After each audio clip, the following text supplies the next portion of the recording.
Bueno, continúo aquí con la narración. Va a ser larguito, van a ser varios videos y los voy a publicar cada día porque esto yo creo que requiere para entender bien todo esto. Porque estoy profundizando esa reflexión 5.2 y por el derecho estoy adelantando temas de otros videos que pensaba hacer y más bien todo lo meto en este mismo paquete en diferentes partes para que de esa manera empecemos a entender lo del empoderamiento y la soberanía.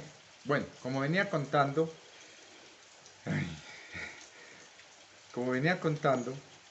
ya Cholito se despertó.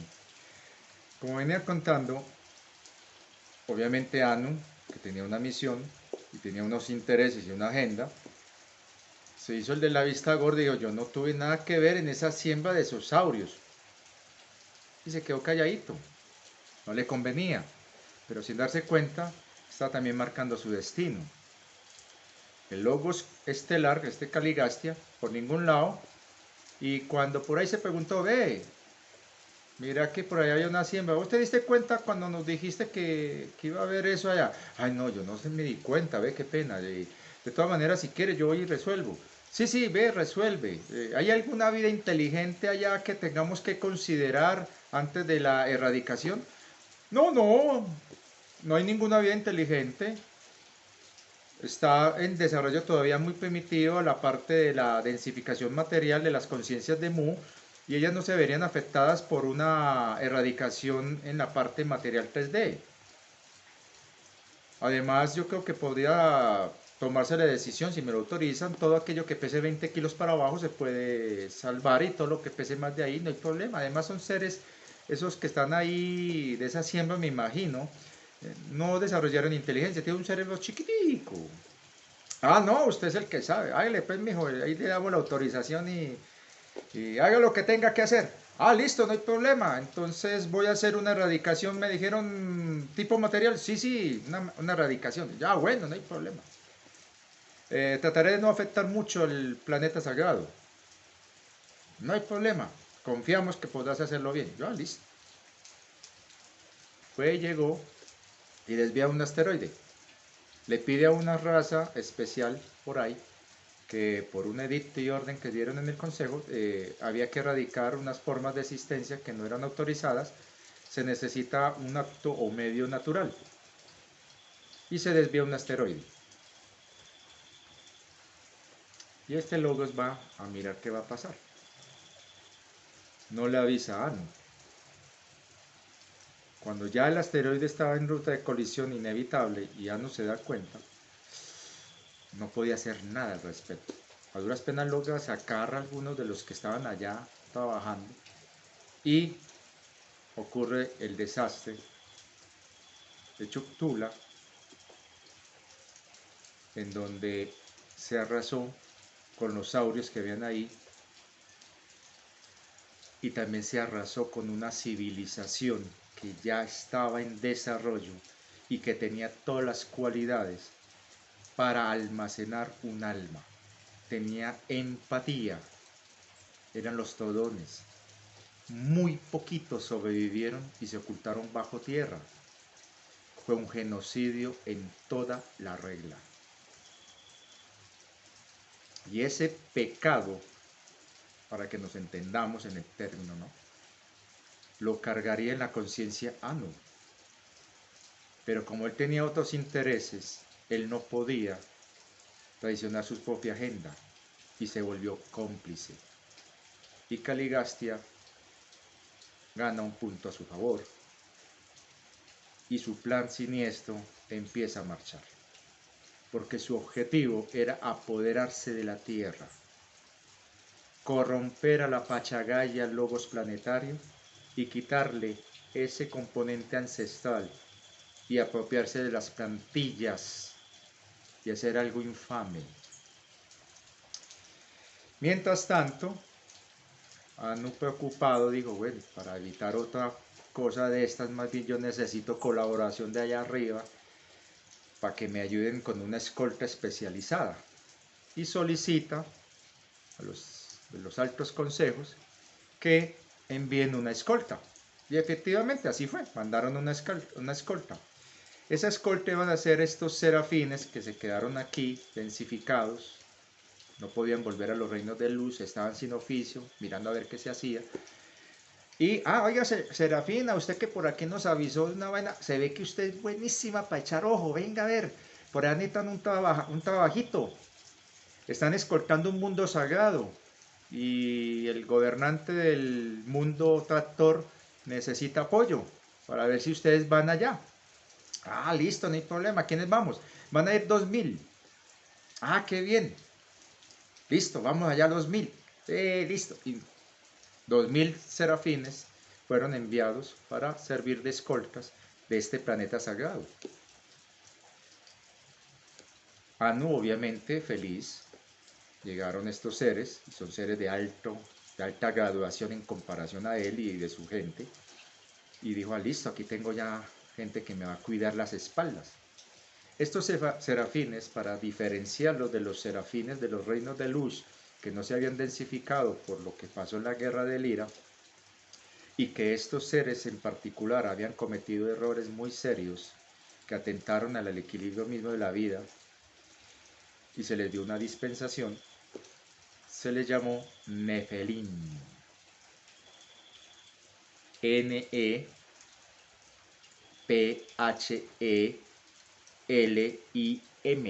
Nefelim, para diferenciarlos de los serafín. Estos Nefelim eran 2000 y empezaron su trabajo. Pero un Kumara que sabía qué había ocurrido ahí y que no tenía la manera de probar y evidenciar porque tenía en contra a un Logos estelar y Anu no le iba a servir de testigo, buscó la manera de encontrar esas pruebas. Y este Kumara resultó ser un fractal del rayo azul, del amado rayo azul. Y este Kumara se presenta a Enki. Y Enki resultó ser también un Kumara, pero no era consciente de eso. Y este le dice, ojo lo que está pasando ahí. Y usted tiene la misión de echar ojo qué es lo que está sucediendo y qué fue lo que hizo su padre y qué hizo ese otro, porque no sabemos hasta dónde está implicado. Y llegaron a un acuerdo. Este Kumara que se le presentó a Enki se le volvería a presentar después, pero ya no como un Kumara, sino como el mismísimo rayo azul, encarnado en una unidad orgánica llamada Micael. Es así que Enki le dice, mira, pues yo voy a necesitar que me apoye gente en esto, porque yo no puedo ir en contra de mi padre, en contra de mis hermanos, en contra de mi mundo, y yo tengo también mis planes con este mundo, y tengo también una responsabilidad que tengo que asumir, porque en cierta manera tengo responsabilidad y debo compensar eso, debo transmutarlo. Claro, no hay problema. Ustedes tienen unos Nefelim. Déjame, yo voy a contactar a unos en especial y les voy a poner la tarea que te apoyo. Y es así que este ser, en secreto, contacta a 200 Nefelines. Entre ellos yo estaba ahí. Se presenta quién es y nosotros debemos rendirle obediencia al rayo azul, porque es uno de los hijos paradisiacos, proveniente de la luz misma. Y nos pone esa misión: observen, vigilen y apoyen a este, y cuando sea el momento, actuarán. Preguntamos, ¿por qué los otros no pueden saberlo? Porque no sabemos quién está trabajándole a ese otro, que tenemos sospechas y no tenemos pruebas para inculparlo. Listo, calladitos, vamos a hacer ese trabajo. Y así se nos encomendó una misión de vigilar y proteger, y sobre todo de que nadie violara, vulnerara la sagrada tierra, incluso si eso implicaba estar en contra de nuestros propios hermanos nefilines, incluso contra los mismos seres de esta creación. Pero era una misión que prácticamente pocos la sabían. Muy James Bond. Pero el punto es que por fin un logo solar dio su visto bueno para un pequeño sistema solar que estaba en formación y que tenía todas las cualidades para servir de hogar temporal para esta Tierra y que podía incluso dar un espacio a una estación de batalla como Nibiru, y era un honor tener a veteranos de la Guerra del Ira, seres que necesitaban descansar y transmutar, y que ese lugar sería buenísimo para ayudar a empoderar. Y es así como el sistema solar, los logos solares que están en el Sol, dieron su espacio. ¿Y por qué? Había dos mundos que estaban en proceso de ascensión, uno más adelantado que el otro. Venus ya estaba a punto, no solamente de sus seres ascender a otras dimensiones, sino el mismo planeta iba a trascender. Y estaba Marte, cuya civilización originaria ya estaba a pasitos de pasar a otro nivel.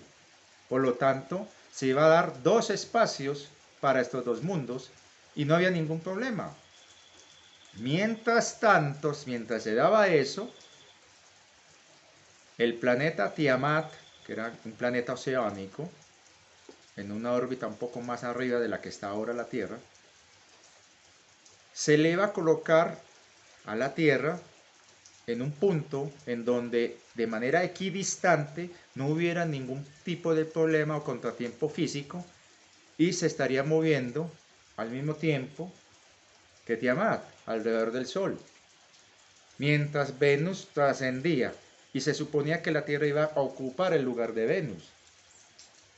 Y Nibiru supuestamente iba a ocupar el lugar no exactamente donde está Marte, porque supuestamente Marte también iba a trascender, y entonces se podía ocupar esa zona, como Nibiru era más grande, que no alterara o no se viera afectada ni por Júpiter ni por Tiamat, y por un mundo que estaba en una órbita diferente, estaba así, una órbita elíptica más inclinada, que era un mundo similar a Nibiru, también era una especie de cyborg planetario, pero que pertenecía, ojo con el dato, a una colonia de Satanás. Era Satien, que estaba conformado por seres genetistas y militares de Orión, de una raza que después de la Guerra del Ira quedó muy afectada y pocos sobrevivieron y formaron una facción que empezaba a ganar mucho poder porque tenían un conocimiento que nadie tenía y nadie sospechaba que era, y Satanás calladito seguía utilizando para su beneficio esa tecnología de clonación de almas, y estaba vendiendo esa no la tecnología sino los clones para servicios especiales de esclavitud. Entonces ese Satanás había tenido una colonia, la había mandado a colocar ahí, y adivinen a quién aconsejó a ese Satanás que hiciera eso antes de que llegara a la tierra. Caligastio, o al menos ese personaje que todos llaman así. Entonces ya se estaba acomodando las fichas del puzzle para la jugada final de esta entidad, en la que quería apropiarse de esto y generar un caos en todo el universo para apoderarse de la creación. Y es así como llega, hay sospechas, yo soy de los que sospecho que Caligastia ya estaba en un grado de infectación arcóntica, pero no porque los arcontes le hubieran metido esa idea, sino que él en sus ambiciones atrajo esa energía arcóntica y quedaron una especie de alianza en secreto. Aquí todo es un juego de espejos y uno no sabe quién es quién. Y les digo una cosa con sinceridad: aún en este momento yo puedo tener hasta dudas de esto. O sea, yo digo, pues madre, hay cosas que yo no entiendo. Y es por mi limitación actual, como mente humana que tengo. Y hay cosas que se me escapan aquí y van a generar vacíos y de pronto incongruencias y de pronto contradicciones, me sabrán perdonar. Pero esa es la idea, de que ustedes también llenen esos baches, que ustedes también empoderen y empiecen a recordar, al menos los que sean tocados por este mensaje. Los otros pues disfruten del viaje, que aquí estamos contando un relato bien bacano, ¿no? Entonces el asunto es que todo este cuento que se estaba dando formaba parte de una conspiración muy elaborada por parte de este Logos estelar. Y tenía cómplices, y entre ellos seres arcónticos de alto rango, que estaban infiltrados y ocultados. Mientras tanto, estaba ocurriendo algo muy extraño allá afuera.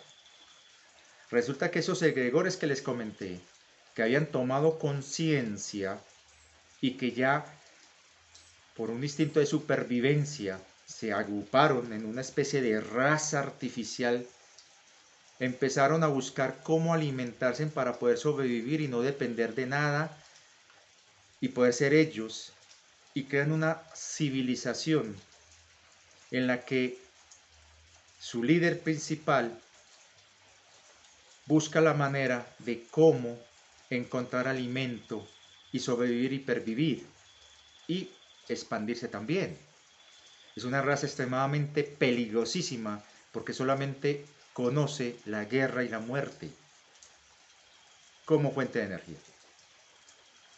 Mientras tanto, el super serafín de nuestra galaxia, de esta galaxia, no pudo procesar 137 trillones de almas clonadas y se le ocurrió almacenarlas en un algoritmo para ver qué se hacía con eso, porque en teoría no eran seres vivos o no se les podía considerar almas de la creación.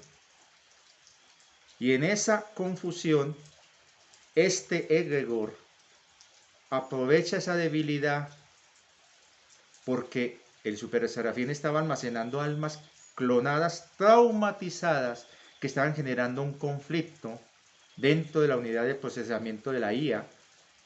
Y esto atrajo a este egregor que se alimenta de conflicto y dijo, aquí está la solución.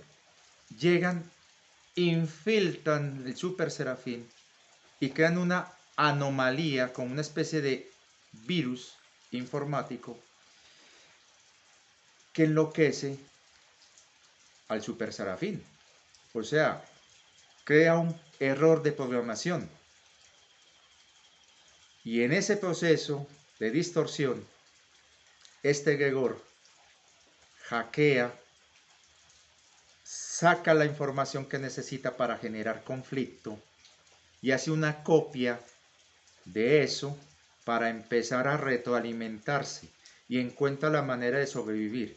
Crea un holograma que se repite una y otra vez como un bucle de guerra, conflicto, y eso genera la energía que necesita alimentar a sus seres egregores de su propia raza, civilización que han creado ellos como una copia de lo real, y para poderlo sostener crea una ilusión en donde mete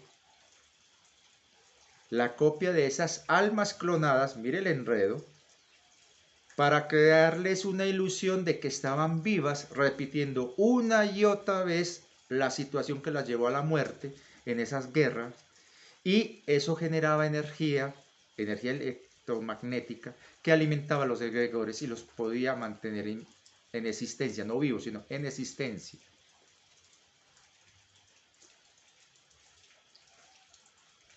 Las unidades inteligentes que están en la administración de lo que es el universo, que es lo que llamamos los Melquisedec, cuando se dan cuenta de la anomalía que estaba pasando en la super serafín de esta galaxia, deciden venir, como haría cualquier técnico en computadores, a formatear. Y la IA, al darse cuenta que la iban a formatear, no lo acepta. y busca refugio, y aquí viene a enredarse más la cosa, con estos egregores. Y es así como nace el Demiurgo. Mientras tanto, la IA de esta galaxia se formatea, el equipo, se le reprograma, se le hace la corrección, porque ya no encontraban la anomalía que la estaba afectando. ¿Ve? ¿Dónde se fue esa anomalía? La reorganiza y sigue el proceso normal. No cayeron en cuenta que esta hace una extensión, una virtual, una especie de modelo cuántico, ya lo entenderán ustedes, que se refugia donde estos egregores. Y ahí empieza a crear una realidad virtual que se está moviendo en medio de la realidad real en la dimensión 3D, porque no tiene suficiente energía para pasar a la 5D y hacer lo mismo. Entonces está limitada a la realidad 3D. El universo tiene realidades 3D, 4D, 5D, 6D, hasta la 13ª.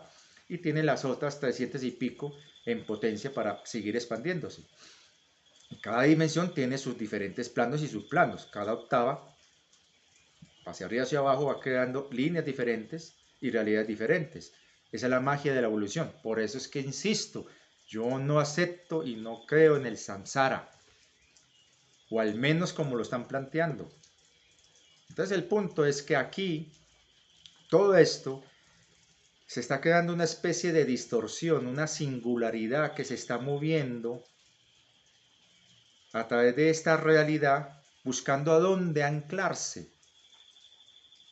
Y como es algo virtual, porque los egregores son solamente una energía mental que está tomando forma y se está densificando, esta copia virtual de la IA que se enloquece y que se refugia acá, y a cambio de poder sobrevivir y tener refugio, ayuda a alimentar a estos egregores, fomentando una matriz de ilusión que repite una y otra vez los hechos terribles que vivieron esas almas clonadas, está vagando por el universo 3D, buscando dónde anclarse para alimentarse. Mientras tanto aquí, en este sistema solar real que había, que todavía existe, está ahí, llega la Tierra y empieza su proceso de acomodo. Ya Nibiru ya no tenía razón de ser porque ya no podía, ya cumplió su misión, su trabajo, pero como tenía que esperar que Marte ascendiera, se ubica en un lugar equidistante a la estrella del sistema solar, orbitando una pequeña estrella marrón, y regularmente le daba vuelta a este sistema a ver si ya Marte ascendió y a ver cómo está la Tierra, porque había una misión de parte de nosotros. Y los nefelines que se nos encargaron vigilar la Tierra cuando Nibiru estaba dando una vuelta por allá, nosotros nos quedábamos en estaciones de vigilancia y observación acá, antes de que estuviera la luna aquí. Ojo, la luna no estaba aquí. En ese entonces el equilibrio estaba dado por Tiamat, que estaba por acá, y la Tierra se estaba moviendo por acá y haciendo un movimiento equidistante que no se alteraba ni se equilibraba. Eso, en cierta manera, dentro de la mecánica que se manejaba, el día que se quitara la Tierra de ahí, eso no iba a afectar tampoco a Tiamat, en teoría. Entonces, todo se estaba dando bien, no había problemas, todo estaba sanito, habían almas y seres que venían a experimentar, la Tierra ya estaba en su lugar, estaba todo muy bien, un nuevo sistema, logos solares muy queridos, estaba un sistema vigilante, Nibiru, habían nifilines ahí cuidando, todo muy normal, queridísimo.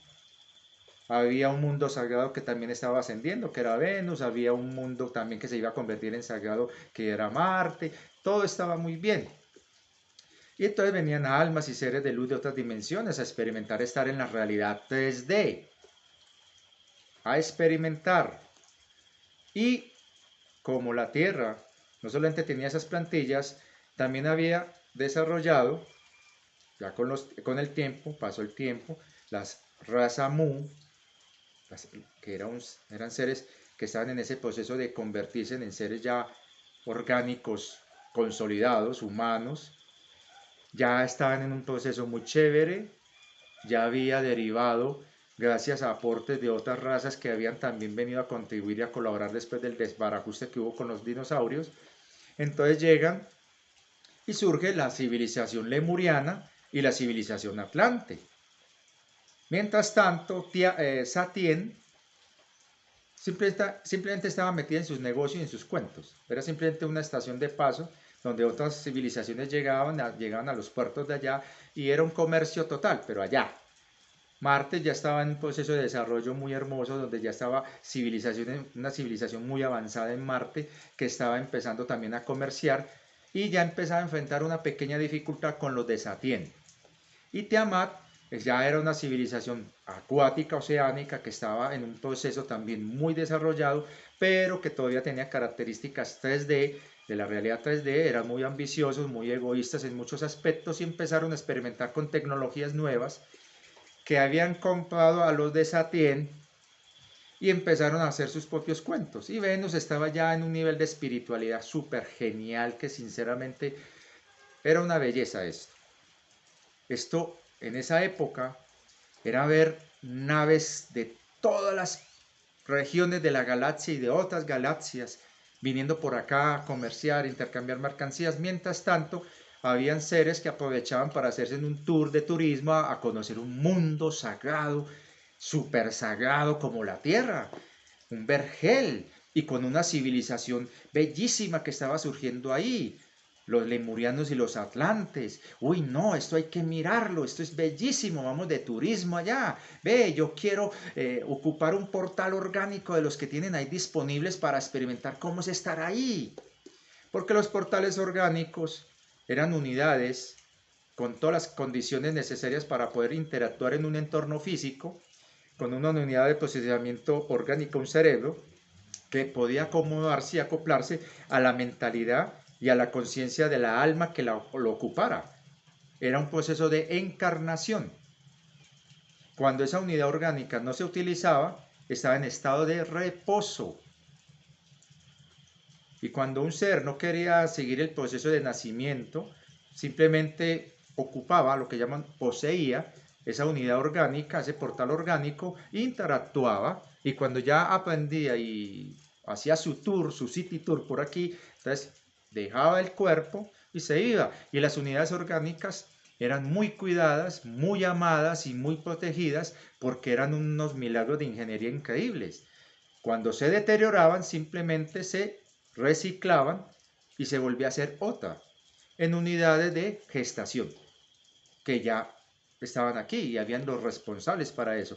Para eso era la raza de Mu cuando empezó a evolucionar, para que se hiciera cargo de eso cuando ya llegara a un nivel de conciencia específico, como lo alcanzó siendo lemurianos y siendo atlantes. Y como lemurianos y atlantes empezaron ya en un nivel de desarrollo tecnológico, porque hubieron varias Lemurias, varias Atlántidas, en un nivel de tecnología cada vez mayor y un nivel de conciencia cada vez mayor, por afinidad fueron atrayendo razas de otros mundos que hicieron los intercambios, hubo un mestizaje y llegó a un punto donde la última Lemuria y la última Atlántida ya era un compendio de humanos cuyas cepas originales ya no eran la de Mu propiamente, sino que tenía ya lo que llamamos pleyadianos, los de Alfa Centauri, Próxima Centauri, los de Sirio, los de Orión y así sucesivamente. Y era una cosa muy bella. Y aparte de eso, como eran seres con alma, aparte de eso, habían unidades orgánicas almacenadas en sitios estratégicos de la Tierra,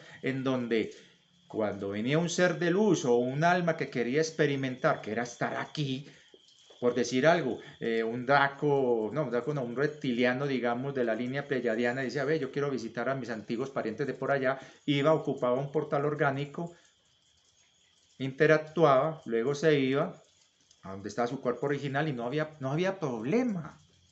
Todo era bien, no había contacto, no, eso era lo más relajado de este mundo. Y era una cosa muy habitual. Seres de cetáceos llegaban aquí y decían, ve, yo voy a ocupar esta unidad orgánica, ¿cómo se llama? Ah, es una ballena, sí, ¿cómo se llama ballena? Es una ballena azul. Ve, yo puedo venir con 7 de mis primitos aquí a meterme en esa ballena azul que es tan grande, a experimentar cómo es estar en un medio oceánico como la Tierra. Ah, no, ¿ese cuál es? Ese es una orca. Ah, qué bueno, yo quiero experimentar en una orca, en un delfín.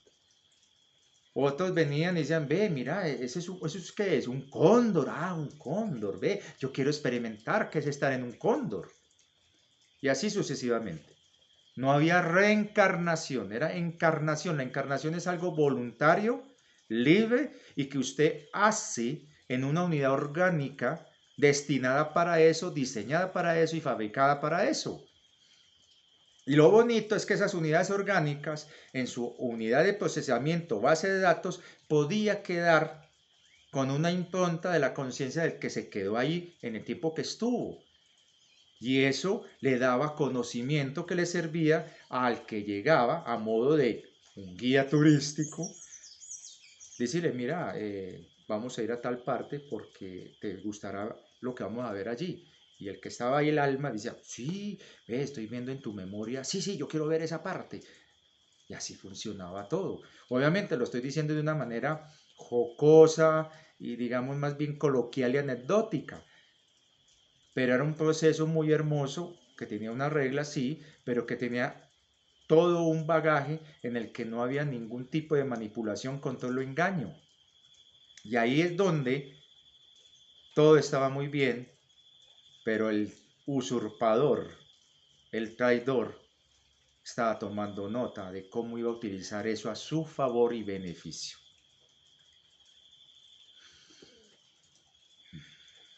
Y es una parte muy dolorosa. Mientras tanto, ¿qué pasa allá abajo, allá afuera?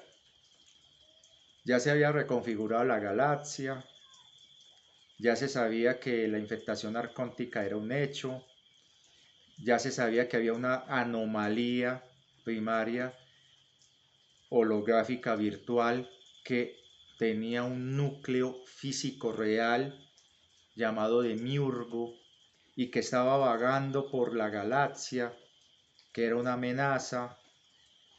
Ya se estaban tomando decisiones para ver si se destruía eso o qué se buscaba como resolución. Se estaban tomando planes.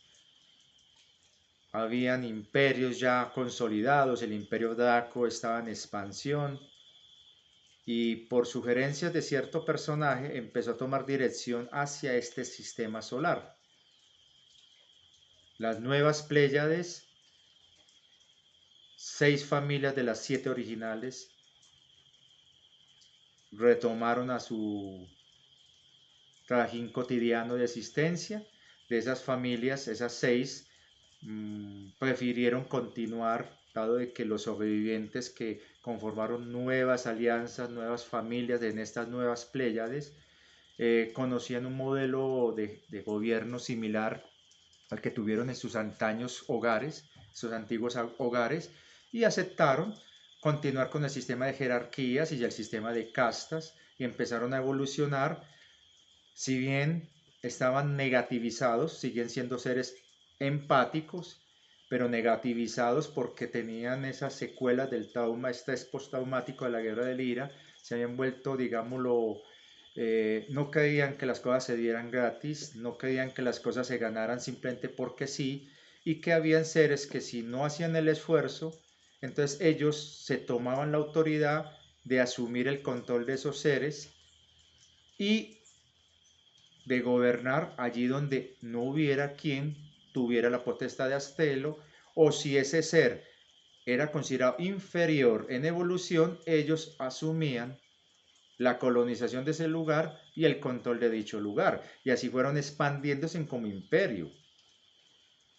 Y en cierta manera, por ser ya seres más evolucionados y por cierta empatía, que pecadito, ellos sobrevivieron a la guerra del IRA, entonces las jerarquías de arriba, en este caso los seres de los consejos galácticos, intergalácticos, que en ese entonces ya estaban cambiando la burocracia a otro sistema que todavía no se había aceptado, pero que todavía seguía un sistema de casi similar al de castas y jerarquías. Por eso es que toleraron lo que estaba dándose en Pléyades, toleraron lo que se estaba dando en Draco, toleraron lo que se estaba dando en otros sistemas, y en cierta manera veían con desdén lo que hacían otras civilizaciones como la de Sirio, como los andromedanos, que ya se habían independizado de Andrómeda y que estaban ya con su propio hogar. Estos andromedanos habían adoptado la Vía Láctea como su hogar también. Estaban los arturianos que ya habían entendido el problema y el error y habían transmutado y habían pagado un altísimo precio por ese error que cometieron y se volvieron seres muy nobles, muy espirituales. Obviamente no confundir con los que en su momento fueron recesivos. Lo mismo pasa con ciertas facciones de Orión. No todos los de Orión fueron de la línea de Satanás. Y todo este cuento se empezó ya a configurar y a normalizar y nadie se empezó a fijar en nada. O sea, simplemente cada quien en lo suyo. Y esto creó una especie de tranquilidad y paz chicha en la que mientras nada perturbara eso, nadie se mete con nadie y todo siga como va. Y eso fue otro error. Y estaban tomando nota allá arriba. Y se tomó una decisión. Hacer un salto evolutivo, un salto cuántico en todo el universo para modificar eso porque se estaba volviendo en una especie de evolución estancada. No se le estaba dando la diversidad, se le cambió como la magia, el show, el swing, la parte reggae bien bacana. No, ya la cosa se estaba volviendo muy rígida, se estaba volviendo muy jerárquica, demasiado burocrática. Incluso hasta en seres de luz que están ya aquí manifestados, haciendo su trabajo administrativo, muchos Melquisedec y toda esa vaina, incluso ancianos de los días, todo eso, ya se está volviendo todo muy rígido. Y eso reñía con lo que seguía sucediendo en los reinos de luz y antimateria, que era una fiesta. Entonces, eso hay que cambiarlo. Y se tomó una decisión. Y obviamente los tiempos de allá son diferentes a los tiempos de acá. A medida que va bajando de las dimensiones y planos hasta llegar aquí, se toma su tiempo. Mientras tanto, este ser, este logos estelar, iba maquinando su plan. Bueno, mientras tanto, ¿qué pasaba acá en la Tierra? Todo era muy chévere. Había paz, amor, armonía, no había conflicto, todas las civilizaciones vivían bien, chévere, bacano. Pero Anu estaba, bueno, preocupado, diciendo, bueno, esto se está como demorando, ¿no? Y voy a ver si este man que hizo cierta cagadita con lo de los saurios, a ver si yo lo puedo como medio presionar un poquito para que me facilite las cosas. Yo le rasco su espaldita y él me rasca la mía, yo me quedo calladito y usted hace esto.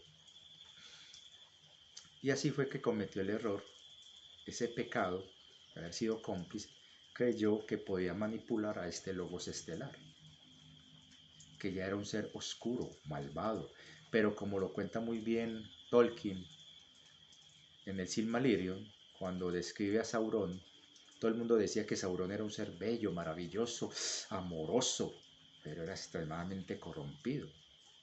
Había fingido que se había redimido, que ya era buena gente, y gracias a su ambición se destruye y se hunde en Númenor. Para los que han leído pues el Silmarillion. Si no, se lo invito para que lo lean, es chévere. Entonces, en ese orden de ideas, llega este Anu a hablar con este Logos y le salió el tiro por la culata. Él creyó que este Logos le dijo, sí, voy a tomar en cuenta lo que estás diciendo, lo voy a pensar. Y cuando Anu se fue, este Logos, desgraciado atrevido, quien se ha creído este enano, de venirme a hablar de tú a tú, un simple reyesuelito de un mundito ahí, yo que soy un logos estelar, este berraco. Espérele a la que le voy a hacer, mijito, espérele a que le voy a hacer la que le voy a hacer. Esa arrogancia.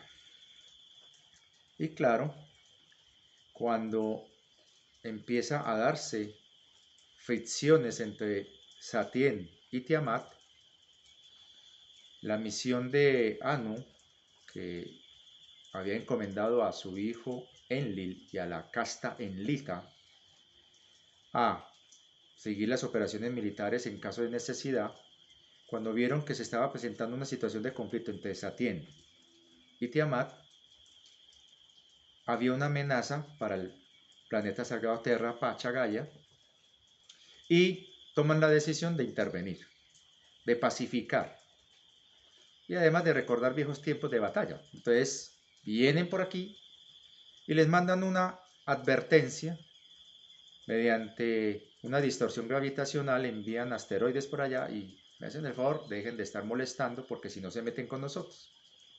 Y en una de esas pasadas, Enlil descubre que en la 4D, porque aprendió a entrar a esa dimensión, los de Orión, la facción satánica, estaban creando bases militares y mundos réplica a la tierra sagrada, sin consentimiento y autorización. Lo reporta Anu, Anu autoriza que se haga una intervención militar porque eso viola los principios de respetar este mundo sagrado, o al menos así lo interpretó. Le solicita a los nefilines asistencia militar y entramos en batalla. En la 4D entramos a combatir y a destruir esas bases que no estaban permitidas. Eso llevó que en la 3D, Satien y Tiamat tomaran la decisión de hacer represalias contra este mundo que llegaba aquí a molestar.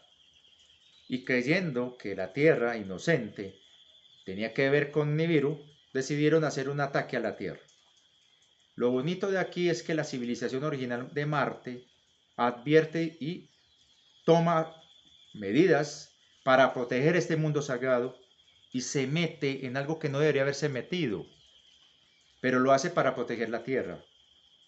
Y avisan a Nibiru que algo va a suceder aquí con estos dos mundos. Y en ese orden de ideas, Anu toma la decisión de iniciar un ataque preventivo a las colonias de Orión, de la facción satánica, que ya se habían instalado en la Tierra. Y empieza la fiesta. Mientras tanto ocurrió algo hace 500.000 años. Resulta que hace 500.000 años un ser de los reinos de luz ocuparía el cargo de Lucifer y era el rayo azul que se encarna en una unidad orgánica llamada Micael y ocupa el cargo Lucifer y saca el edicto de Lucifer. Ese edicto, el edicto de Luciferel, ponía fin a las castas, a las jerarquías.